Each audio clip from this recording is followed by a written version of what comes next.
Okay, let's unpack this a bit. What if a major health diagnosis like cancer impacts way more than just your physical body? Right. What if it really kicks up these deeper spiritual needs? And when we say spiritual, we're talking about that human drive for meaning, connection, purpose. Yeah, those big life questions, Yeah. values, how you face tough stuff. It's not strictly about religion, though it can be for some. Exactly. And well, there's this really large, quite insightful study from Denmark that looks specifically at this. hmm They focused on adults who's recently gotten a cancer diagnosis, a big group.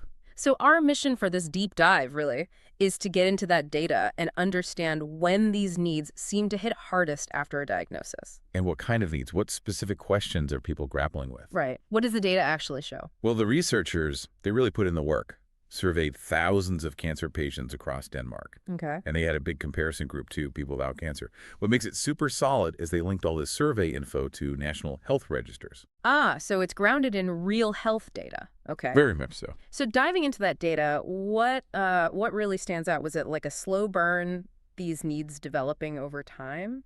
Actually, no. That's one of the key findings. There was a really clear, significant spike in overall spiritual needs felt by patients. A spike. Yeah, and concentrated in a very specific window of time. Okay, when is that? The biggest jump.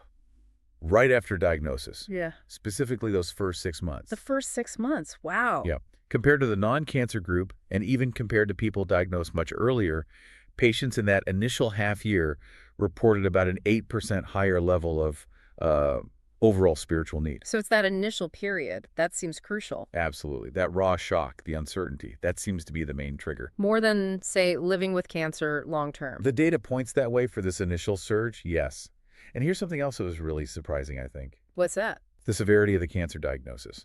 It didn't seem to significantly change that overall level of spiritual need reported. Wait, really? So someone with an early stage diagnosis might feel these needs just as strongly as someone with a more advanced stage, at least initially. Exactly. Yeah. It wasn't necessarily the stage or the prognosis driving that overall jump.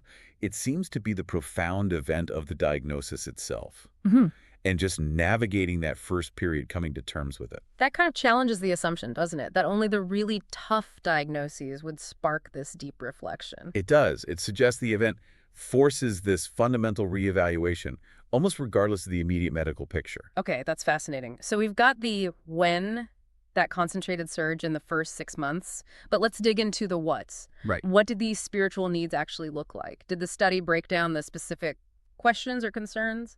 They did. And this is where it gets, quite specific and honestly pretty moving. Okay. So, yes, some needs were common across both groups. Finding comfort in nature, wanting to help others, things like that. Mm. But several core spiritual needs were reported as strong or very strong, twice as often by the recently diagnosed patients compared to the control group. Twice as often? That's a huge jump. What kind of needs are we talking about? Really deep existential stuff, life review kind of questions. I like. Okay, so the need to find meaning in illness and suffering. 44% of recently diagnosed patients felt this strongly. 44%. Compared, Just 19% in the non-cancer group. wow, that difference alone just speaks volumes, doesn't it? It really does. Suddenly life throws this at you, and you're forced to ask why. Why this hardship? Makes sense. What else doubled? Also doubled.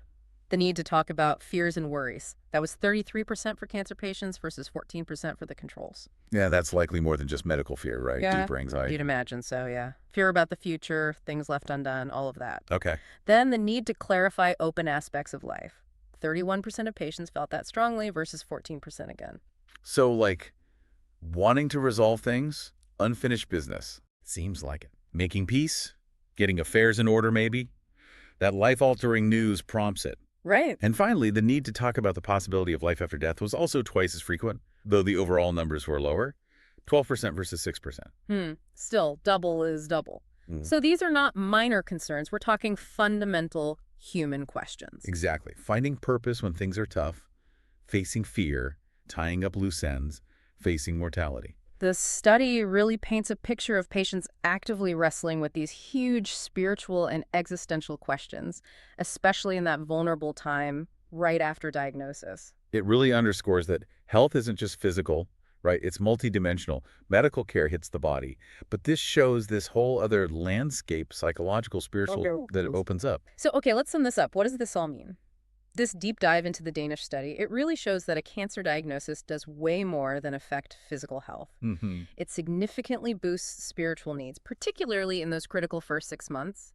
And interestingly, this surge isn't necessarily about how bad the cancer is medically. Right, not directly tied to severity in that initial phase. It's more driven by these profound questions. Finding meaning in it all, dealing with fear, sorting out life issues, even thinking about mortality. Yeah, it highlights this whole dimension beyond the physical that patients are dealing with right from the get-go. So this really leaves us with a question, doesn't it? For you, the listener, to think about.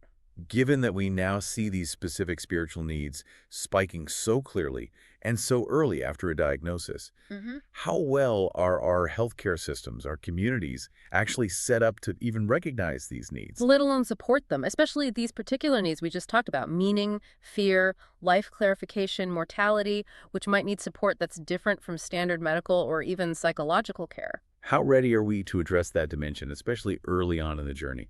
Something to consider.